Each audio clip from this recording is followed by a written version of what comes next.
State and Texas Tech underway in Biloxi. You got Ole Miss hosting Alcorn State after they were rained out with Memphis last night. Southern Miss trying to keep this string alive, playing good baseball right now. They've got another one tonight against Tulane. Mike Rooney joins us right now, college baseball analyst at ESPN. I have introduced him this way before. I'll do it again. I don't think he minds. Mike, I know a lot of people that love college baseball. There are very, very few people in this world that I know that love college baseball more than you do. And the 2022 season off to a fun start. Yes, I appreciate that, RC. And yes, off to a really fun start. I said this, I don't know where recently, but I said, I've never felt so dumb at college baseball, right? Like I just as soon as you think you know something, like for instance, I think we know that Long Beach State is really good at baseball because they went down to Starkville and won a series, and then they lost 6 straight. Now, that said, I still think Long Beach State is really good, but I think, RC, we have some really old teams in college baseball, and there's just been some wild results. It's been really fun, but, man, it's been pretty crazy. I want to throw you a curveball, and then we'll get into some of the stories that we've got so far this season. You can go to one more college baseball game, one and only one. Where and who? What's the ballpark? What's the college baseball yard that you are picking to watch this last game, and who are the 2 teams that you are watching play? Okay. So I'm going to give you the cop-out answer, and then I'm going to give you an answer that's going to get me blown up on Twitter. So My cop-out answer is Omaha, clearly, right? Like it's, like the College World Series is where I want to go for one more college baseball game.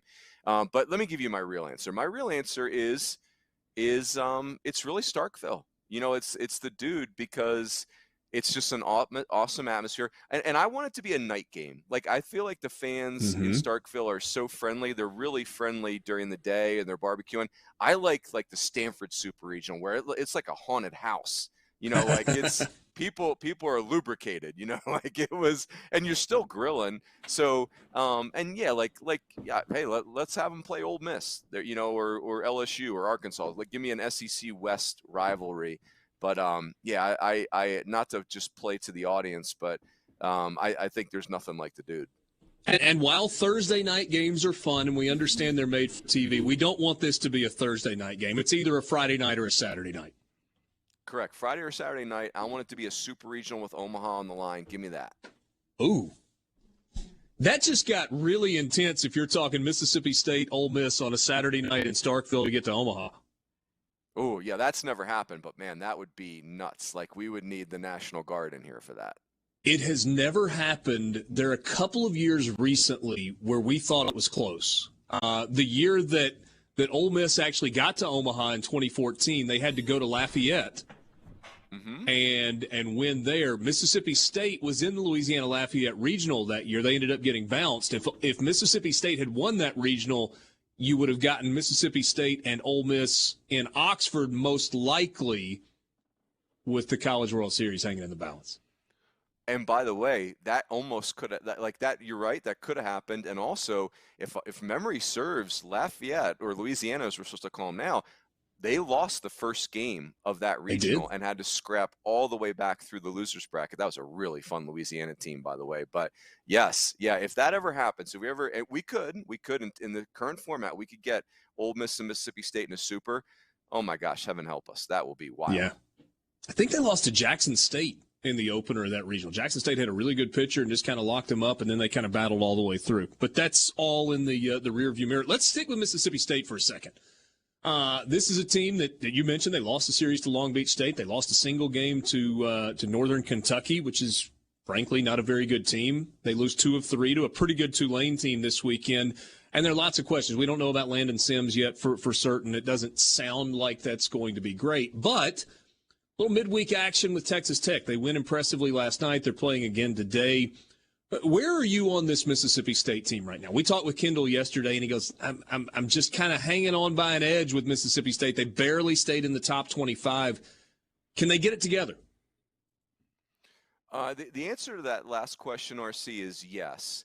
But I would concur with Kendall. Like, I'm really, really, really concerned. Like, really concerned. Like it doesn't feel like an Omaha team at all right now. It feels like a team that's going to hang on for dear life to get into a regional. And, of course, anything can happen at that point. The Landon Sims situation is of the utmost importance. You could very much make an argument that he's the best arm in the country, and even I got to talk to Travis Jewett of Tulane this week, and he just said, like, hey, we got blown out in the first game and all that type of stuff. But, man, the Landon Sims dude is special, right? Like, that's different. Yeah. That's a big leaguer. So, like that's a huge difference for them. I think the offense has been encouraging lately, like last night against Texas Tech. This is not a vintage Texas Tech team for me, but still it's a win over a brand name program. That was a good sign. It feels like the offense is coming together. But, I just think there's big question marks on the pitching staff right now. There's plenty of talent. Hey, I'll say this too, RC. Mississippi State's really challenged themselves in the schedule. Like this has not been an easy road, but it's so weird. You don't see SEC teams limp through the non-conference and then get healthy in the SEC. That's like not a thing. But Mississippi State's going to have to make it a thing this year. Visiting with Mike Rooney, college baseball analyst at ESPN, also writes and works with the guys at D1 Baseball. Southern Miss, they're so close to being in the top 25. They haven't cracked it yet. They get the series win over Louisiana on the road this past weekend. They beat Mississippi State. When you look at this team for Scott Berry and the Golden Eagles, how close are they? Is this the making of a team that not only is in the postseason, but has a chance to maybe make a run in the postseason? Yeah, I really like Southern Miss. We went over and over again about Southern Miss, and I think if the next morning we all kind of woke up thinking, man, you know what we really should have done? We should have put Southern Miss in there and taken Mississippi State out. It just, with the uncertainty around Landon Sims and losing a weekend series at Maine, it just Southern Miss is right there. And the thing that's interesting about them, RC, is they've got like 8 starters back from last year's team. And the one guy they don't have back was a star, Reed Trimble. But still, this is a really experienced position player group. The Count of Montenegro, Gabe Montenegro is a stud. It's a great fire starter at the beginning of the lineup. He's 38 years old, by the way. Seriously. Yeah, like he's the Tommy boy of college baseball. And but we love them, right? And so, hey, and so the question was, hey, how's the pitching going to be? And Southern Miss is just pitching like they always do, right? So it's they are very much, look at what Conference USA did last year. I think it's not it would not be odd at all for Southern Miss to at least host a regional with the trajectory they're on. Man, I love their club. Yeah, there's a lot to like there. Let's talk about the Rebels for a second. This Ole Miss team, number 2 in the country, off to a 10-1 start. Tested this weekend. They get the close win on Friday. They lose in extra innings, 1-0 on Saturday. Kind of dominate on Sunday. When you look at Ole Miss, where are you on this team, and what is their ceiling? Yeah, really bullish. And again, we came into the season with Ole Miss as a top 6 or 7 team. Like everybody was, hey, they returned 8 starters from one of the top 10 offenses in the entire country. Everyone's losing their mind over LSU's offense in the preseason, as they should have been. I mean, you have 3 preseason first-team All-Americans, but the thing that's easy to forget is Ole Miss had a better offense than LSU last year, and they're the ones that returned everybody. So, Ole Miss's offense was probably underrated.